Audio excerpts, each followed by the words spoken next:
What's up, y'all? You are listening to For the Artists, a podcast brought to you by Creative M Projects. I'm your host, Melissa Cherie. And I am your co-host, Mr. Eric Seats. Yes, Eric Seats. And we have, drum roll, please. Yeah, I knew he was going to give a good one. We have a special feature in the house, okay, all the way from the ATL. Do they still call it the ATL? Yeah, ATL, yeah. All right, his name is Jabbar Thomas, but let me tell y'all about Jabbar, okay? So he is a native of Savannah, Georgia, which I think is beautiful. I have been there. Okay, he spent his formative years in Tampa, Florida, a place that I have considered retiring to. But this is not all about me, so we'll just keep on going. He graduated from Frederick Douglass High School. He then moved on to the one and only Morehouse College. What? And Georgia State University. Y'all, he earned a dual degree in communication, film, and TV and psychology. He then relocated to Los Angeles. That's where I was able to meet Jabbar. He enrolled in film school at Loyola Marymount University. That was a big step, y'all. He left everything, came to the West Coast. Isn't that what we do, y'all? We can get into that. He met much success there. Listen, his bio is long, but we're going to talk about that as we get to some of his stories. I will just say this, okay? He served as the film production instructor at the legendary Crenshaw High School. We met there. And he now... What are you doing now? You're a full-time filmmaker. Give it up, y'all, for Jabbar Thomas. Let's talk about what you're doing now. He's a Renaissance man, another Renaissance man. Yeah, that's what we do. We find the Renaissance ones and we bring them on. Oh, wow. Thank you. I'm so honored. Thanks, Em, and thanks, Eric, for having me. It's such an honor. And wow, I'm just so flattered that you would have me on the show. And I'm happy. I'm here. I'm out in ATL, Atlanta, hot Atlanta. You know, I'm an ATLian, I guess. They still the kids still say that, I guess. And yeah. Right now, I am a full-time filmmaker. I do a lot of work with a production company named Real One Entertainment, and produced by Martin Kelly and Eddie Singleton out here. I work a lot on, their feature projects, and I also teach. I teach actually at a technical school. It's a vocational technical kind of school, and they mostly do like welding and HVAC. But about 5 or 6 years ago, the president at the time, Dr. Jabari Samama, the president of the school, he wanted to take advantage of the fact that there was so much film and television coming to Atlanta. He wanted to train the students in how to get some of the opportunities, how to take advantage of some of the opportunities, entry-level opportunities in film and television. So that's where I entered. I started when I first came back to Atlanta from Los Angeles in 2007. I started off working at the Art Institute of Atlanta, worked there for about 7 or 8 years. And then I've been at Georgia Piedmont ever since, and working on film projects as well. So, very busy, but busy is good. Definitely, most definitely. And of course, Atlanta's become the new Hollywood, as we've known that for years now, it seems like. Aren't you glad that you transferred there when you did? I move back to Atlanta. Well, yeah, it was, I often tell people, I ask people, well, I tell my story. I say, well, what do you think brought me from LA to Atlanta? Because I have to admit, and M can tell you, spiritually, I'm an LA guy. All right. But all my roots are from Georgia, down south. Mm-hmm. So when I got to LA, I just totally vibed, and I fell in love with the city, fell in love with the whole state. And I asked people, well, why do you think I came back to Atlanta? And they said, well, because you got film opportunities there. And it's like, I didn't know that before I got here. I said, well, because, they'll list a lot of other, reasonable reasons as to why they think.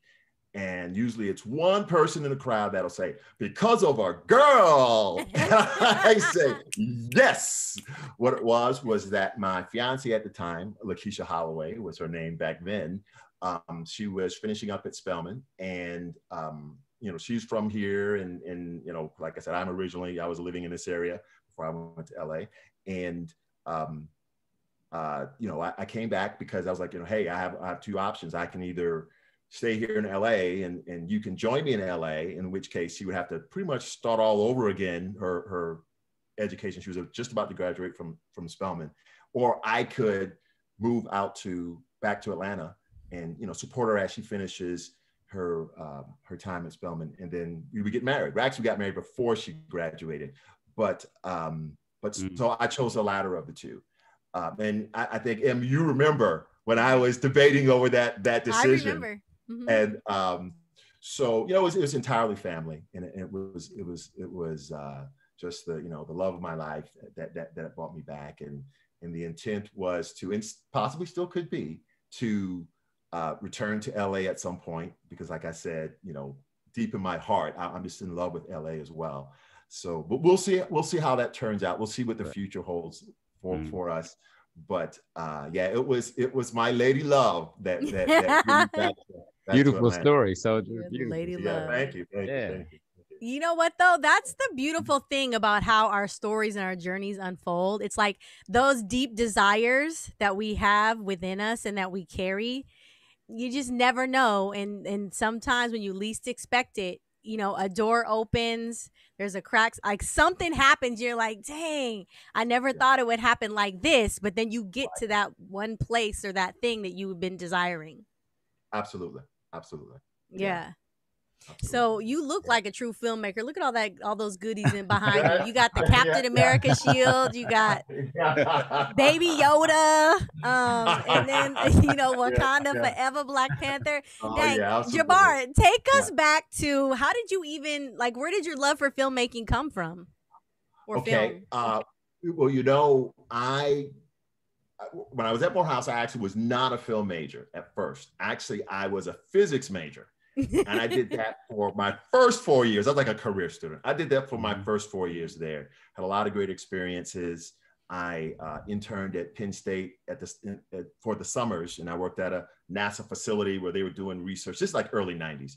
And great experiences, but my heart really wasn't in the math part of physics. I try to do the work, but the math part just wasn't agreeing with me. So that wasn't really where my talents would lie. And I'm sure all my calculus teachers would tell you that, maybe it was my calculus teachers that pushed me towards a career in film. I don't know. I tell people physics and film, where they're kind of close because they both begin with the letter F. I don't know, but sound. Yeah, exactly. So the idea is, I was looking at what I was doing, as I was struggling with the physics and the math. I was looking at what I was doing on my own time, and it was movies, animation. I was into these kind of things. It never occurred to me that I could do that for a living. And someone said, hey, well, you could be a film major, maybe be a filmmaker. And that amazed me. I was like, you mean I can watch TV and movies for free or get paid for it, and tell stories too, because I was writing even back then, mostly comic book type of stuff, because that was where a lot of it came from too. I'm a voracious reader of comic books, even to this day. And so I eventually started taking film courses. Unfortunately, the program that Morehouse had was a cross registration program with Clark, where Morehouse students would take their film classes at Clark, Atlanta University, and that's where they get their film classes from. They didn't have that by the time I was rolling through, which was in the early 90s. So I had to go to Georgia State to get my film courses. Wow. And so that's how that kind of evolved. And you made it was happen. Always there. I said no. I'm sorry. Go ahead. I said you made that happen. Yeah. But let me ask you this, Sir Thomas. Let me call him Sir Thomas. I like that because I love how and I know that all of your schooling, and even though that we won't say it's wasted time, because I know do you see yourself applying those lessons that you gained from the schooling into your creativity? So it's not, it wasn't a waste of time going to school. No, not at all. It was very much productive time. And it's really at the heart of who I am. Definitely my work ethic, because at Morehouse, I don't know if you've heard the legends of the hardcore professors there who were like super duper old school. It's like boot camp is how a lot of the professors run their courses. At least they did back in the early 90s and before. And so it really ingrained in me an even harder work ethic even better work ethic than what I had growing up. And also a real distinct knowledge of who I am as an African-American and as an African-American male. And that shapes everything I do creatively. And also, even in the physics sides, that rigor, that appreciation for precision in math and science, that's pretty much how I conduct everything on my projects. Just digging deep into the research, and I want to know how everything works. How does a lens work with light? What's an f-stop? And all the kind of technical lingo we use on the set. I'm not satisfied to just let somebody else worry about it. I really want to understand it now. Ooh. Deep. I'm already going to pick up on something you just said in terms of, you said that being an African-American male and knowing who you are is at the crux and the core of, of everything that you do. So here's my question, because that's powerful. And it takes, some people never come into that. Some people come into that later in life. Some people have that like off top, like from a young person. So my question is, how did you get to that place, in terms of just that security and that solid, no, this is who I am, and everything I'm going to exude is going to come from that. Right. Well, it all started with my parents, my mom and my dad. My mom, she's retired now, but she was a almost 50-year veteran of being a school teacher. So it was all about hitting the books. And she was also a civil rights activist back in the 60s. She went to the March on Washington. She marched with Hosea Williams in Savannah, Georgia. Whoa. Worked in sit-ins, went to jail for working in, for protesting and sit-ins way back, everything that was going on in the summer. But I guess it was 50 years or so, 60 years earlier. And so, she was the vanguard of that in the family. My dad was very pivotal as far as ingraining in me a love for Black history.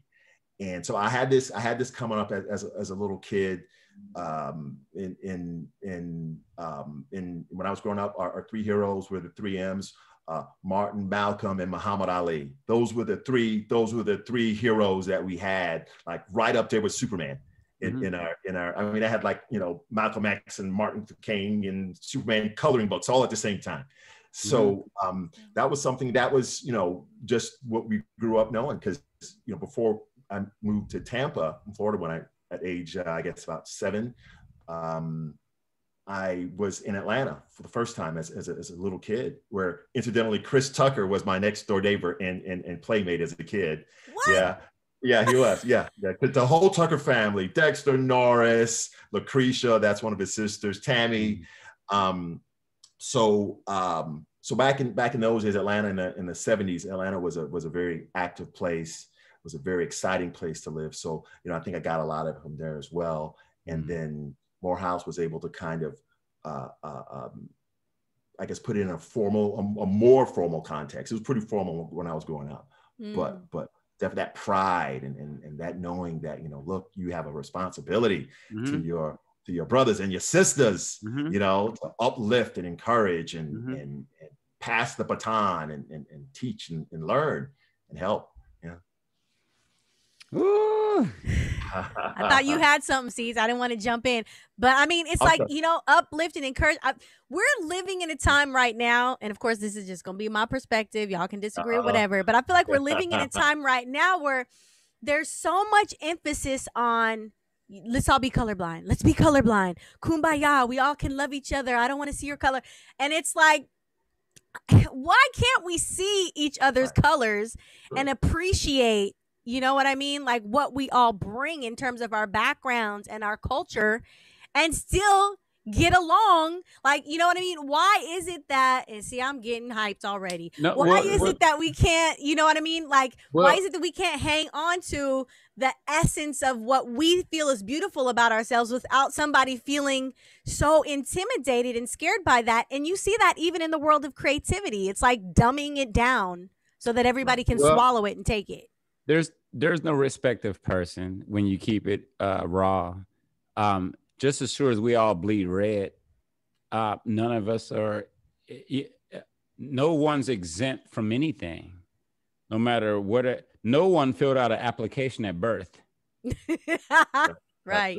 I love to say that, because if you're bragging about what you are, you had nothing to do with what that is. Right. And so for you to even pretend like there's a privilege associated with that, the beautiful thing about my black behind is I wouldn't change a thing. Right.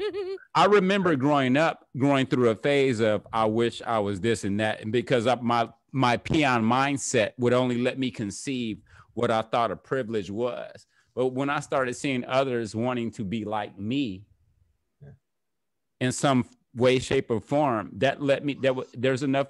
I don't understand. We overcomplicate everything because, like I said, our peon mentalities, we only know what we can't even fathom what's good for us. Right. I love everyone, because just as sure as we all need each other, because whoever you serve, respect who he made, right. Or he or she, whoever you worship. Why are you going against who or he and she made if you believe wholeheartedly in that? Because I believe that I don't care what language we speak or what religions we entertain. I really feel like we all have the same set of 10 commandments.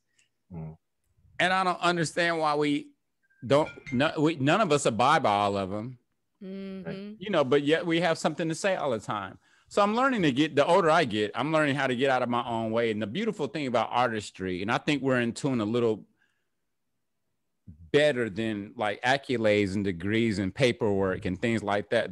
I'm in a moment when I move in creativity, I go from what I feel. And I protect my spirit enough to know that I'm not going to wake up frustrated tomorrow. So let me edit that to make it whatever that needs to be for me and my well-being. Because we only get one term down here. There's no re-election. We only get one life. And I will not play it by what I see too much on a TV show or movie. I will not let that dictate my imagination. Jesus. Too many people living in a favorite movie, and you can tell who they are because they're just a transparency of the character that they see too much or hear too much. And it's just like, do you even know you don't even know what your favorite color is? Right. Now you're running for president. Let's fundamental. Yeah. Oops. So Jabbar, as a filmmaker, you know, hanging out, you piggybacking off of what Seats just said, you already talked about how you feel like you have a responsibility. I mean, how much do you labor over the messaging in terms of like what it is that you're putting out versus what it is that's just coming to you? Well, it's a big responsibility. Yeah, I labor over it a lot. I wouldn't say that. And I tell my students this, as a filmmaker, you don't feel compelled to have answers. However, you should ask insightful questions that no one or few people have asked before, because you want to stimulate thought and hopefully eventual growth in the people who patronize you, your viewers, the people who, you know, read your screenplay or read your book or whatever it is that you're doing. So if you are able to provide food for thought for, you know, anybody who's observing your work, then I think that's your highest call. And I think it's about presenting unique perspectives, asking interesting questions. You know, as I tell people, hey, I just make movies. I don't make laws. I don't police the streets. But when you look at people who are making the laws and who police the streets, how much they're influenced by the media, you realize that you have a lot of power. Yep. I say to my students all the time that during the Dr. King, one of the things that was so genius was that when you look at what was going on in the 60s, especially the mid 60s, what you had going on in film is the advent of portable video cameras and portable and affordable film cameras. And they were able to shoot March in Alabama or what was going on in Mississippi, and you were able to get it onto the evening news. People were able to get it nationally very quickly, but it was only the advent of this technology. And for the first time, a soccer mom in Seattle was like, wow, do you see what's going on in Georgia? That's not right. You know, we need to stand up, you know? And Dr. King knew, you know, hey, you know, our image the image that we perpetuate needs to be one of unity, solidarity, and to show people who we really are as a people. And, you know, when you have, you know, Bull Connor, or you have the police in Selma, Alabama, and they have the dogs and the water hoses, that doesn't play too well to the soccer mom in Seattle, you know? So you're getting allies. But it was all because of, it was a very special moment in time with the technology to do that, to have this quick turnaround time in hours as opposed to days or weeks, you know. And Dr. King was genius enough to understand, you know, the power of that media image and the power of his message getting out. And so, appearance. Yeah, appearance. Yes. And quality. Right. And lyrics. Yeah. With those peaceful, I mean, man, wow. I'm flabbergasted over here because content creators are responsible for a lot of history a lot of documentary that we're afforded the opportunity to be able to see and learn from, because I'm a documentary head. I'm not such, I don't keep up with series and things like that. I love the original shaky black and white content. Blurry. Nope. You know, because that was somebody was there. Yeah. It wasn't recreated. It wasn't reenacted. Right. And I have such an appreciation for those content people that have the concern enough and to capture the moment with a purpose. Right. Not just capturing it just to get views. And so, you know, we're in a different time now, and we know that. But so have you, when did you understand your gift? Or has this just been has things just unfolded for you? Or did you, I know for me, I think I just learned about myself over time. Every decade I can look back and reflect and say, I didn't know how that was going to happen, but I'm equipped and I have this experience enough to do this as well. Right. Yeah. Well, yeah, same here. I mean, it evolved over time, and you know, I'm still discovering, you know, who I am and the gifts that God has given me. And that's one of the things that's exciting. I think that young people, and this is probably for all time, they're in such a rush to arrive at a spot where, hey, I've made it. I know where I am. I'm living. I'm at the top of the mountain right now. And they don't savor that journey. They don't understand that if you're so anxious to arrive and stop growing, then that's not a good thing. I mean, life is about growth, and the only thing that's permanent is change. And I always say to them that, you know, if you want to arrive like today and you want to stop growing, well, there's only one type of thing that doesn't grow, and that's a dead thing. Exactly. Dead things don't grow, you know?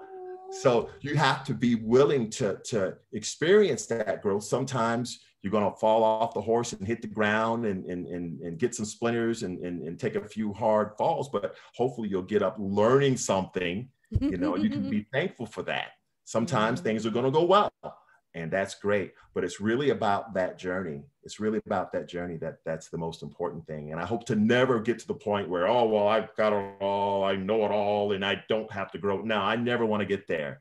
That's one great thing about teaching, is that you're always in touch with the younger people, as Em knows, you know, because she is excellent at she had her finger on the pulse of the young people and had such a great rapport. But that kind of keeps you young, and it also keeps you humble, because you realize, okay, you don't really know everything. There are trends that are coming out, things that people are doing, and you're always in a stage of learning. I had a student who was enrolled in one of my classes. It was a screenwriting class, and I asked her, well, why are you here? What's your inspiration? What do you want to do? And I was expecting her to say, well, I want to be a big time showrunner, writer like Misha Green. She's the lady who did Lovecraft Country and Underground, or Lena Waithe, with The Shy. She said, I'm taking this class because I want to make better TikTok videos. And I was like, what? Yeah, I had that same reaction. It took me a second to get my brain wrapped around it, because old school, it's like, look, man, we're studying the classics. We're studying Spike Lee, Quentin Tarantino, Steven Spielberg, Orson Welles. We're studying the classics and this really long path that they travel to become the great filmmakers that they are, and they make these wonderful, great films. And now it's I'm sure that's still there. But now there's a new phase, as Eric was saying, and we can, as old people, because I'm not quite 50, but they look at me as like a senior citizen. Oh, going to the old folks home any day now, But yeah, so you have to realize that we can't be so quick to kind of look down our nose at the young people. I think it was Bishop Omer in LA. There was a baby that was crying. That's my church, Faithful Central in Los Angeles, as you also know him. I was just there. There was a baby that was crying in the church, and people were kind of reacting like they were kind of annoyed by it. And he stopped the sermon and said, "Never be annoyed when you hear a baby crying, because of the fact that that's the future." And if you don't like children, if you don't like babies, if you don't like the younger generation, then that means you don't like the future, And I said, that's not a good place to be, So it's the same thing. I carry that with me into what I do is that, I will really they really will say some things that I was not expecting. What I mean? It's like 19, 20 years old. Yeah. You know what I mean? Like, yeah. Mr. Thomas, you're older than my dad. That really threw me for a loop. I don't have any kids, and I could not imagine myself having a kid. Definitely not one in college. Don't feel bad, because that's not hard to do today, to be older than their dad. Yeah. That's true. Was your dad 13? Yeah. And so, I'll hear but I take it as a learning experience. So I'm like, look, man, they're going to be around a lot longer than I am. The best thing I can do is try to learn from them, try to view what they're doing through the lens of my experience, try to, offer to them, what's been gifted to me. Hopefully that will help them, and then they'll carry that into the future. And that's kind of like reproduction. It's like having kids in a way, And I think that's the best I can do. So, it's encouraging those guys. That's the real wealth in this life is for you to share that experience to someone that is definitely coming from the same space and time, and what our understanding of where they are right now. And I often, when I do clinics and things like that, I always remember the kid I used to be. Right. And then, when I was their age, I remember cracking jokes on whoever was up there and things like that. And then I remembered those things. So my approach, as with wisdom, approach, I know how to be okay with what they're going to be capable of saying. But by the time that this session ends, you're going to be paying attention, because you'll respect what I have to say and give, because it's coming from a genuine space. Absolutely. And so authority and seniority will always win. Right. And they can see, I'm sure that you connect to them, and they can see that you were them not so long ago. Yep. And maybe think they're listening to something different on the radio, and the hairstyles were slightly different, although, it's coming back around, right? Everything comes back. There's nothing new under the sun. I would say when I was your age, I might have been wearing parachute pants, you know, and breakdancing. Yeah. But other than that, the general idea was pretty much the same. Mm-hmm. You know, of course, young people, you know, they're full of energy and they want to be active and stuff like that. And so you try to remember the young person you were, and you realize you have a lot more in common with them.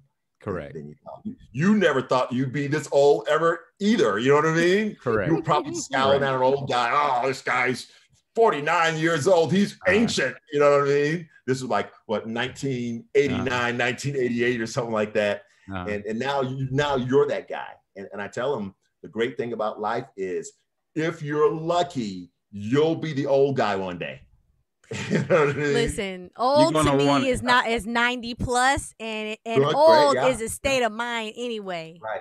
As far as I'm concerned, it's an honor. I mean, in the I say the gray is like, you know, it's like a crown. It's like royalty. Not everybody gets that. Well, we're growing up in a time to where if we're afforded the opportunity to receive gray hair, you've surpassed a certain expectation already. We lived. Sure. And persevered and got through scenarios and different things. So, you know, I wear my age with honor, and I would never try to fit in with a younger caliber or anything like that, because I'm going to make them respect what I respect about what I respect growing up when I did, and whoever invested in me. And it's my duty to make sure that they see you'll be this one day, so you need to wear it like this. Right. Because it's just around the corner, and 20 is not the new 30 and 30, whatever. Before you know it. Yeah. Before you know it. Time just snap a finger. Woo. Hey, Jabbar. Now, yes. No, go ahead. Say what you're going to say. I'll ask it after. I was going to say to Eric, one thing that was my moment that made me realize what you just said was, this is when I was back at Morehouse. And it was my freshman year, into my freshman year, or actually, I think it was homecoming of my freshman year. So it was like October or something like that. And I lived in the dorms, you know, I was like 18, 19, something like that. And heard a knock on my door. Me and my roommate opened the door, and there's this older guy. He had to be in his 70s. And he said, "Do you mind if I step in your room and take a look around?" That's kind of strange, but okay. So he came in and he looked around and he had tears in his eyes. And he said, "This is the room I stayed in when I was your age." Whoa. Right? And so that if he was like, say, he's like 75 and I was 19. So that was like what, 55 plus years earlier or something like that, or more actually. So we're talking early 40s or in the 1930s. And that just, I was almost like a brick hit me in the back of the head. It was like, wow, just the feeling of legacy, the feeling of, you know, just being able to be a part of something, a continuum. Mm-hmm. You know what I mean? I love that. This guy was that goes it out? I got to start using that. Yeah. I love, Imagine the flashback that he had immediately that jarred those tears. Yeah. And I know he was just saying if these walls could talk, or yeah. You know, like man, you know, the legacy, like you said, and wow, the legacy. Wow. Yeah. But there's also a depth to that in a sense of, you know, back to that word again, responsibility. It's like we have a responsibility to maximize the time that we're given, because time just keeps moving. You know what I mean? And while we don't know how much time we have, we still got to make the most of the time, because it's fleeting, like for real. Yeah. Absolutely. No, tomorrow's not promised. No. And I would feel good about today. I always, you know, I think immediately in that way. I would really feel it if I weren't afforded the opportunity to breathe again tomorrow, I would feel good about today. And that's important to be able to say. And that's a reoccurring event. That's a daily practice. We don't need to take any space and time for granted and opportunities. It's a pleasure meeting you, Soldier. Oh, It's wonderful meeting you too, Eric. It's an honor. And I hope that we can talk again. And you know, you're my little sister. For always. I I love talking to you, love hearing from you. And I tell you, it's just an honor being here, and it's great being on the show. And Okay, I'm but we're honored. not Thank you, done man. yet. So We're not done. don't y'all be Okay.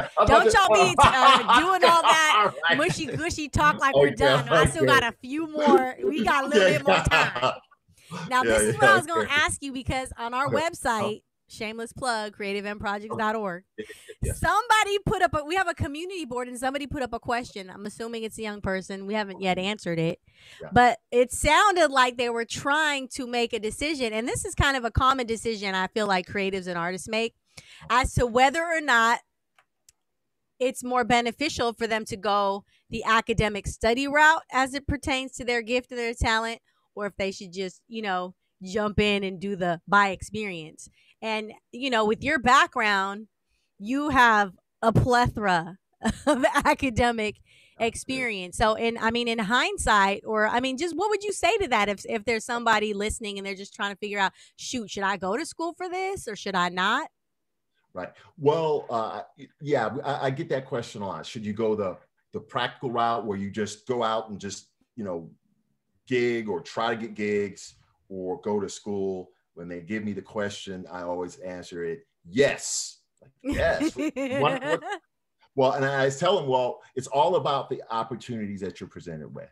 Now, in my particular case, when I started studying film in a formal sense, I knew nothing about film.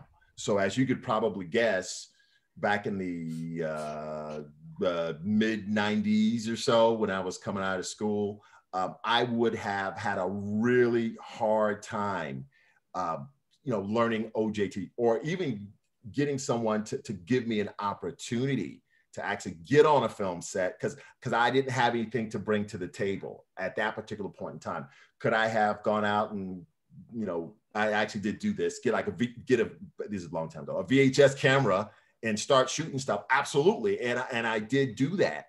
But I felt like I needed a little bit more in order to be competitive and work in the context that I wanted to work in. So my particular path started off academically. Now, eventually, once I had enough technical acumen, I did, a lot more of the getting out and gigging and things like that. And my schooling served me well as a foundation.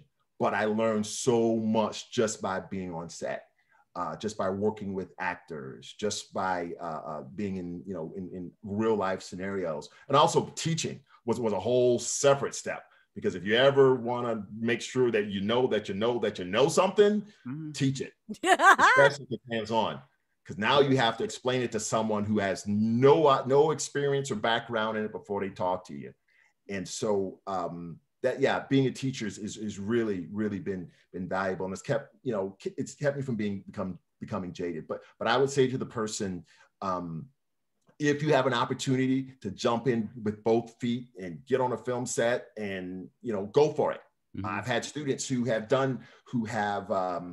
started school, and then they have a great opportunity break for them, and then they'll disappear for like a semester because they're off working, and then they'll come back and say, "Oh, Mr. Thomas," it's the students calling me Mr. Thomas. "Mr. Thomas, I'm feeling kind of guilty because I stopped school, and I want to know, should I come back and finish, or should I continue to take these opportunities?"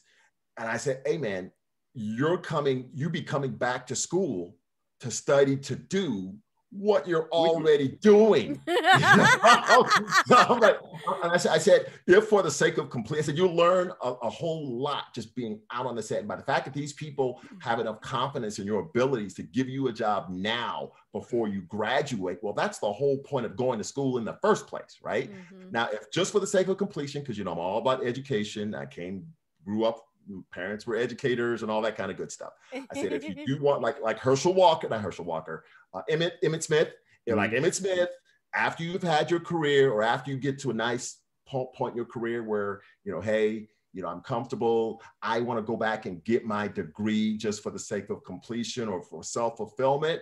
I said, absolutely, because we'll always be here to take your money. We're not going to tell you, we're never going to tell you, don't come to school, you've been gone too long, we don't want to take your money for tuition. They'll never say that, So, if God presents you with opportunity, Mm-hmm. then definitely go ahead and seize that opportunity.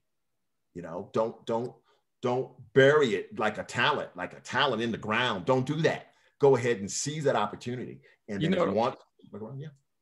I love to encourage them to do all of the above whenever you can. Mm-hmm. It's all inclusive, all necessary, and they all have seasons. So, you know, I am not mad at the theory that I know. Yeah. I'm kind of mad at that I don't practice it enough. But then again, the places that I've ended up in, it wasn't needed. And it's so funny how everything works, and you're just constantly going to look back and forth at, but at least have it all. I would encourage everybody to be equipped. Sure, absolutely. So that you don't miss any calls. Yeah. Right. Yeah, absolutely. And I think a lot of times people are looking for this is the right way. This is the way, the one way. And you know what? There's no such thing. It's like you have to do what you feel led to do. And everybody's situation and circumstances are different. So it's like you got to move in the direction or the way that you feel most comfortable. I don't even like to use the word comfortable. It gives you the most peace. Right. Right.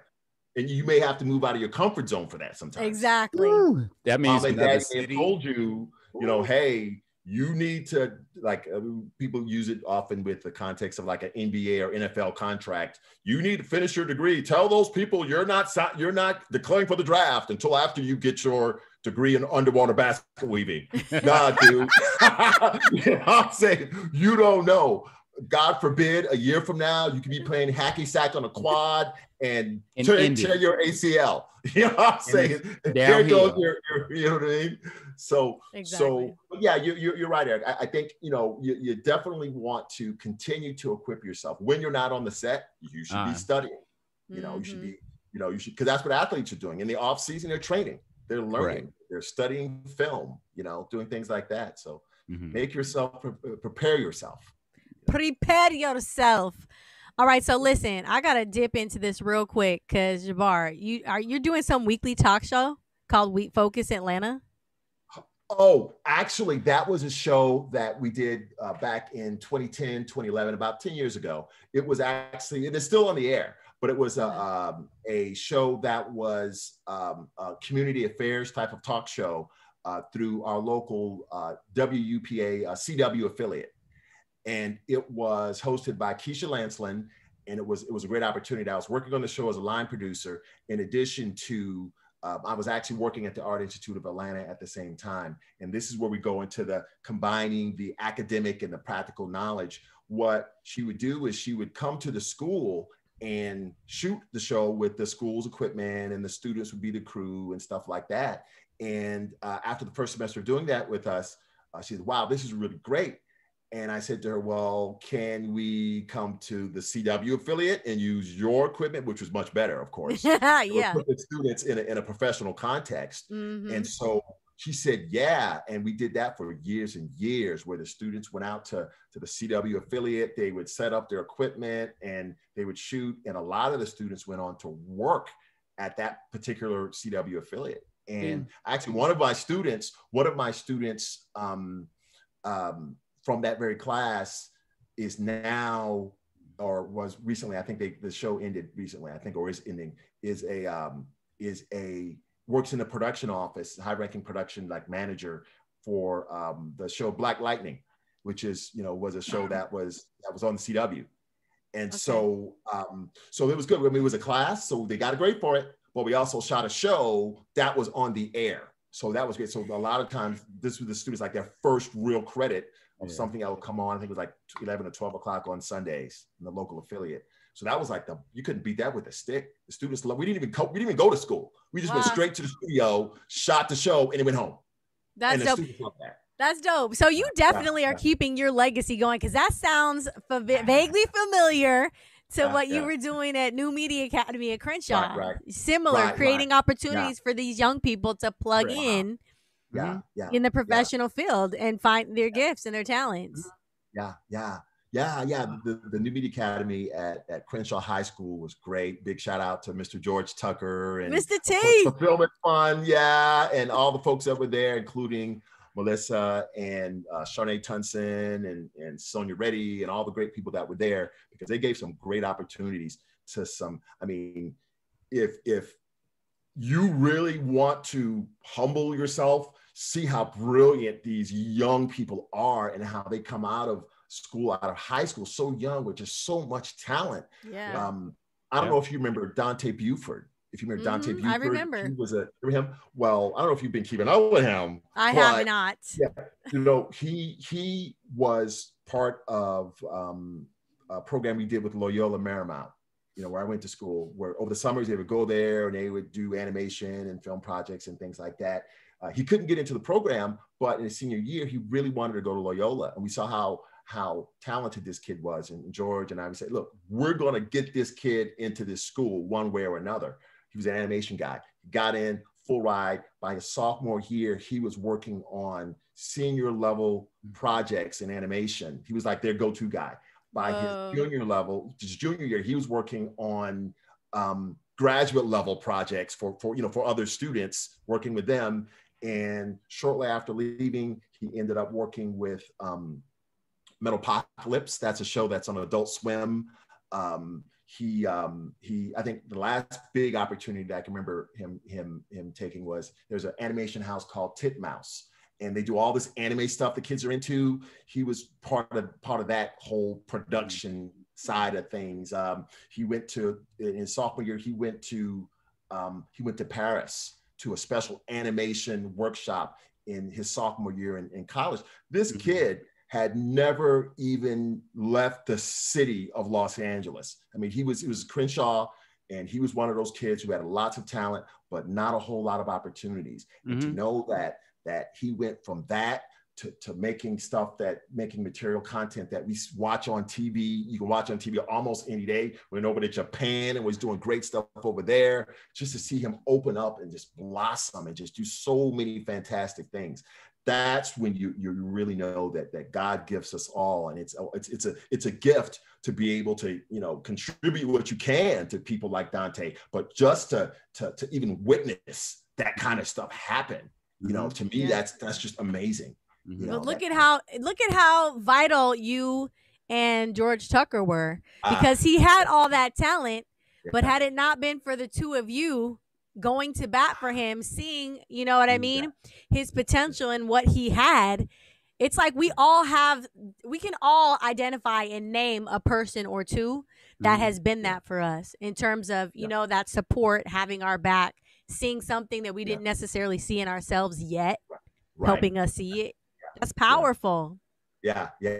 It's so gratifying. It's so like, wow. I mean, it's like, just think if you met the next Barack Obama, and as a high school student, and you were the first person to say, you know what, kid, you have some talent, and then decades later, he's the president of the United States. You know what I mean? Recognizing potential is that's executive production right there. Boom! Say that, Seeds. Absolutely. There you go. That's when we graduate and realize that I don't need to do everything.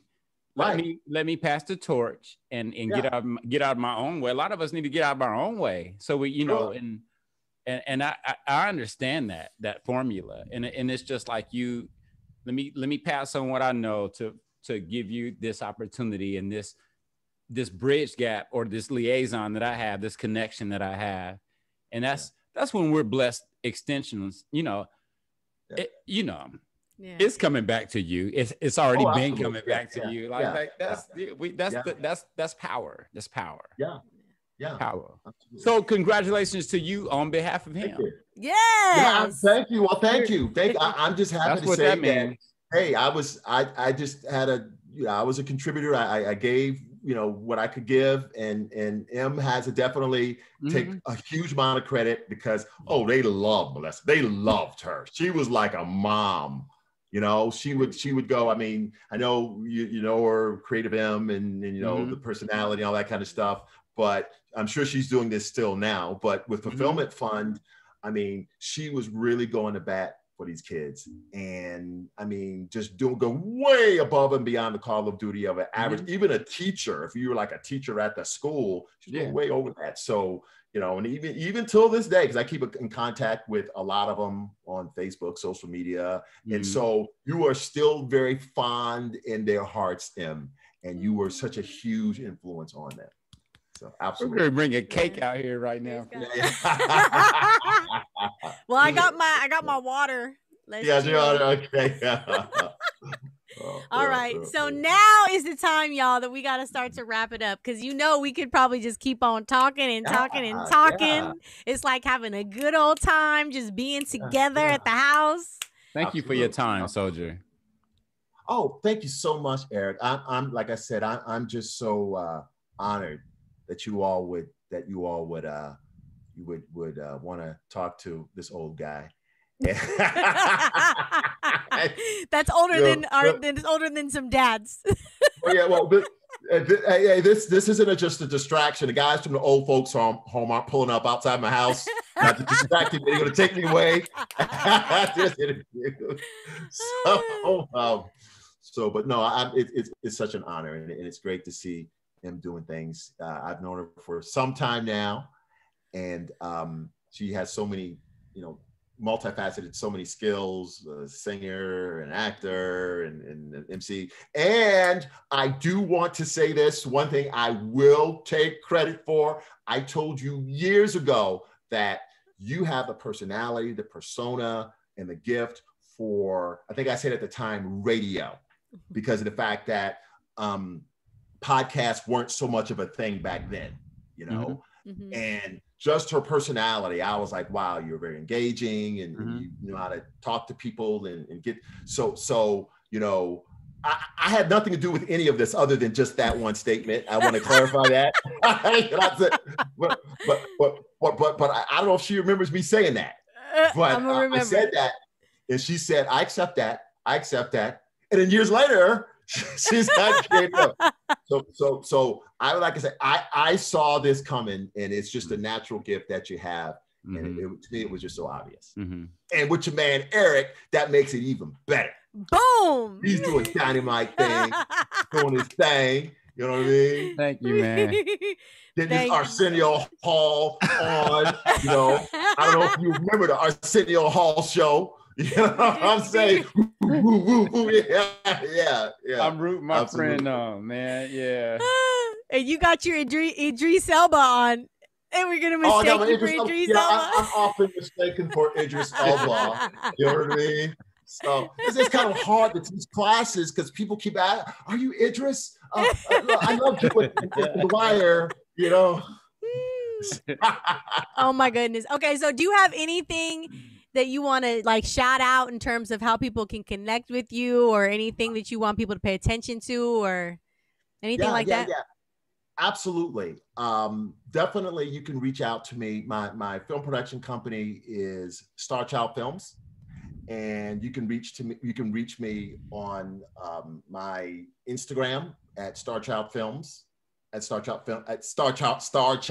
Films, and of course, Starchild Films is on Facebook as well. We do a yearly film festival called the Mosaic Film Festival every spring. We didn't get a chance to do one in 2020, of course, and 2021 because of the pandemic, unfortunately. But we should be back on for 2022, and that's another way we get a chance to promote some of the great talent from all over the world. Some of the great filmmakers, animators, photographers. So it's all visual media at the Mosaic Film Festival. It's here in Atlanta at Georgia Piedmont Technical College, where I work. Let me make a correction. Actually, my Instagram is at Jabbar.Thomas. My Twitter is at Starchild Films. You can find me on Facebook. You can find me on IMDb if you type in Jabbar Thomas. There's another Jabbar Thomas on there that's an actor. I'm not that one. Okay, it's the other one. The other one. Yeah, you can also connect with me on LinkedIn, Jabbar Thomas. I'm the only one there, apparently, I guess, on LinkedIn. You can reach out to me. on LinkedIn. Okay, So dope. I would love to talk to anybody who wants to talk to me. You know, ask me what the 30s were like. I don't know. 1930s. So y'all heard it here. I'll be the president, like Mr. Thomas. Right. Yeah, right. ask him. My students ask me things like that. Yeah. Your So did you students- know Martin Luther the King? No, not personally. I kind of read about him in books like you did. Wow, they were really aging you. They're really making you old. They know Oh my better. goodness. All right. Yeah. Well, Jabbar, you guys, this has been wonderful. I want to thank you so much for coming on. Thank you. Yeah, so you can watch the playback and you know you can get a kick out of yourself again, and you can show your students and let them know how young you really look and translate. Oh, I'm sure they'll we'll be throwing fruit at the screen. Harsh critics. My students are very hard critics, but I made them like that. I made them hard generation is hard critics. Oh, The gosh. whole generation, not just your school. Dang. All right, so as we wrap up, you guys, you have been listening to For the Artist, a podcast brought to you by Creative M Projects. I'm your host, Melissa Cherie. And I'm your co-host. And I am your co-host, Eric Seats. And if you would like to donate to this beautiful organization and all its beautiful endeavors, you could do such a thing at creativemprojects.org. Once again, that's creativemprojects.org. All right. Yes, we're just high on life, y'all. We have not been drinking. You've been listening to Jabbar Thomas, too. That was our feature today. And we'll see you next week. Until next Thursday, keep creating from the inside out. right. Thank you.